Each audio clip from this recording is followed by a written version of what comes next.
समान नागरिक संहिता, uniform civil code,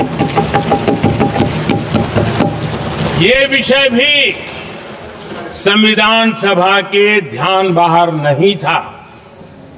संविधान सभा ने यूनिफॉर्म सिविल कोड को लेकर के लंबी चर्चा की, गहन चर्चा की, और उन्होंने बहस के बाद निर्णय किया कि अच्छा होगा कि जो भी सरकार चुन करके आए वो उसका निर्णय करे और देश में यूनिफॉर्म सिविल कोड लागू करे।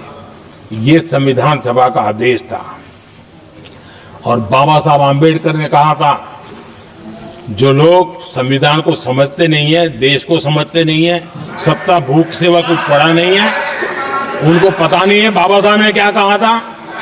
बाबा साहब ने कहा था, धार्मिक आधार पर बने, ये मैं बाबा साहब की बात कर रहा हूं, इतना वीडियो कट करके घुमाना मत।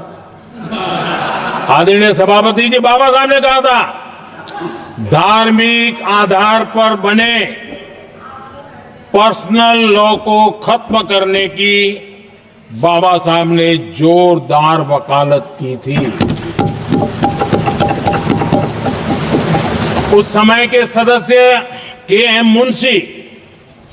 मुंशी जी ने कहा था, समान नागरिक संहिता को राष्ट्र की एकता और आधुनिकता के लिए अनिवार्य बताया था। कमा मुंशी जी ने।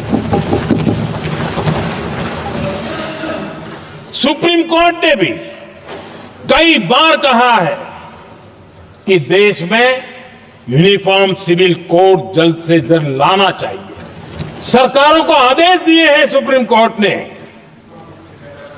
और उसी संविधान की भावना को ध्यान में रखते हुए, संविधान निर्माताओं की भावनाओं को ध्यान में रखते हुए हम पूरी ताकत से लगे हुए हैं सेक्युलर सिविल कोड के लिए। और आज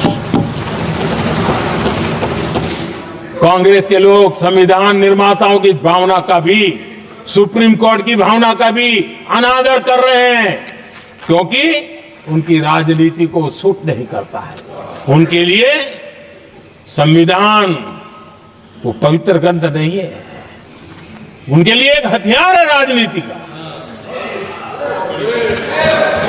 खेल खेलने का हथियार बना दिया। लोगों को डराने के लिए संविधान को हथियार बनाया जाता है।